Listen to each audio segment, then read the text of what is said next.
Hey, what's up guys? Spike from 16-Bit Syndicate. I just wanted to run something by you guys real quick, make a little video about this. There's something that happened today. I was at work and a couple of the guys were saying that games nowadays aren't as good as they used to be. And somebody else chimed in, he's like, what are you talking about? Games nowadays are so much better than they used to be.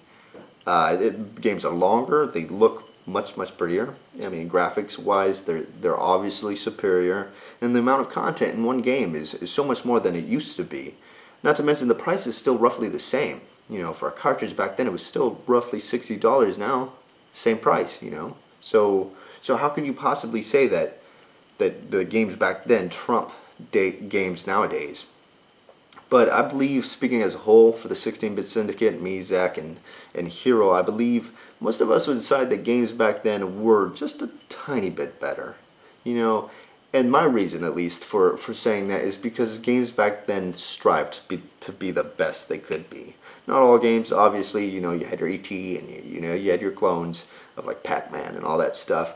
But for the most part, games strived to survive and to be the best they could be, to outsell their competitors.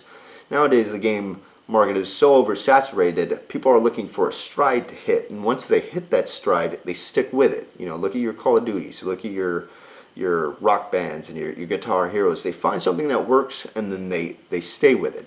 I know there's the whole saying, if it's not broke, don't fix it, but they take it to overkill. Look at Rockstar, look at Batista. They follow that same pattern. If it's not broke, don't fix it. Grand Theft Auto 4 to Grand Theft Auto 5. Roughly the same, but there's so many different mechanics inside that one game, inside the Leap. Granted, it took them 5 years, but that's the price you pay for making a solid game experience. Same thing with Batista with their Elder Scrolls, from Oblivion to Skyrim, basically the same thing, but new mechanics. Everything about it is just fresh, and it blows your mind. It's why I value companies like Valve, who take their time with coming out with a game, but when it does come out, you damn well better bet that it's going to be a mind-blowing experience. It's going to be a 9 out of 10 or even a 10 out of 10. That's just my personal opinion. It got me thinking when they said that. I do believe that games back then at least tried harder. They weren't, obviously it's a business market, but I felt they were just a little bit more sincere, more caring, more acknowledging the community as a whole. It's funny because you would think that with such a larger community nowadays, that they would cater to us, but I think it's partially our fault that the games nowadays don't live up to our expectations, because we do have extremely high expectations. We have hype, which just kills everything.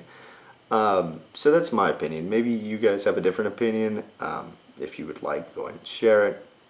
I just needed to get this off my chest because I really thought about it for a while, and it was killing me.